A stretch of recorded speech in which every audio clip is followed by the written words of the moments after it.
ఇప్పుడు ఇంకా నేను నా పార్టీ ఎజెండాలోకి రాలేదు, మన పార్టీ ఎజెండాలోకి రాలేదు. ఇంకా లేదు, ఇంకోటి గుర్తొచ్చింది.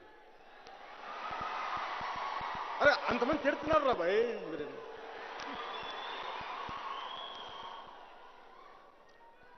ఈరోజు పొద్దున్నే ఈనాడు పేపర్లో అనుకుంటా మన జనజాగృతి అధ్యక్షురాలు కవిత గారు ఉన్నారు, మన కల్వకుంట్ల చంద్రశేఖరరావు గారి అమ్మాయి.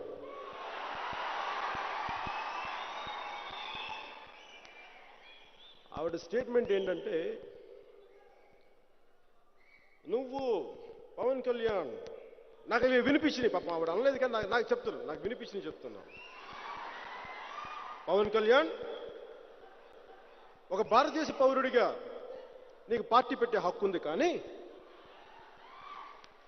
నీ పార్టీ విధి విధానాలు చెప్పబోయే ముందు తెలంగాణ ప్రజలకు నువ్వు క్షమాపణ చెప్పాలి అన్న. అరే నేను ప్రేమించే తెలంగాణ ప్రజలకి,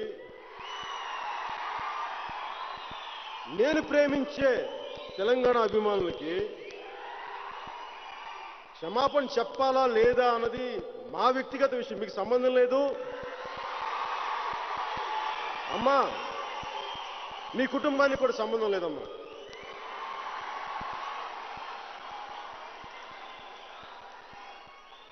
అమ్మా కవిత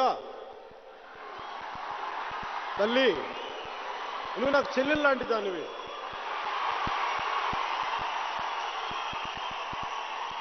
నేను నీ బాధని, నీ వేదనని అర్థం చేసుకున్నానమ్మా. ఒక అన్నయ్యగా నీ బాధను అర్థం చేసుకున్నాను.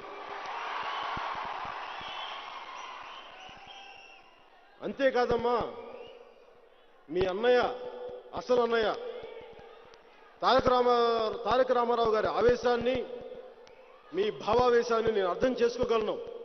ఒక అన్నయ్యగా నాకు అది అర్థమైంది ఆ బాధ. అమ్మ కొద్ది నెలల క్రిందటే ఒక సంఘాల నుంచి ఒక నాయకుడు నా దగ్గరికి వచ్చారు.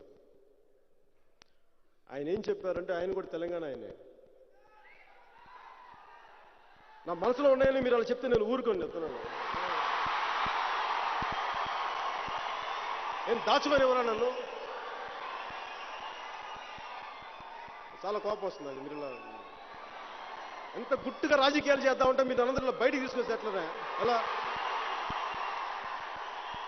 ప్లీజ్ అమ్మా, తెలంగాణ జాగృతి సంస్థ అని పెట్టారు, చాలా విరాళాలు స్వీకరించారు అని చెప్పారు.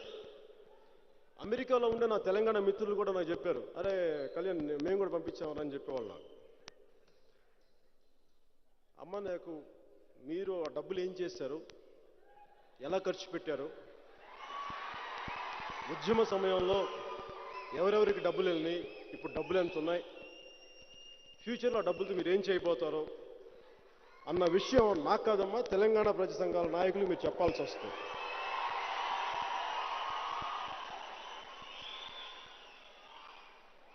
అమ్మా మీరు నువ్వు నన్ను తిట్టే పని పెట్టుకో తల్లి, ఎందుకంటే రేపు నుంచి మీ అన్నయ్య గారు, మీ నాన్నగారు నన్ను తిడతారు, మీ మామయ్య గారు కూడా.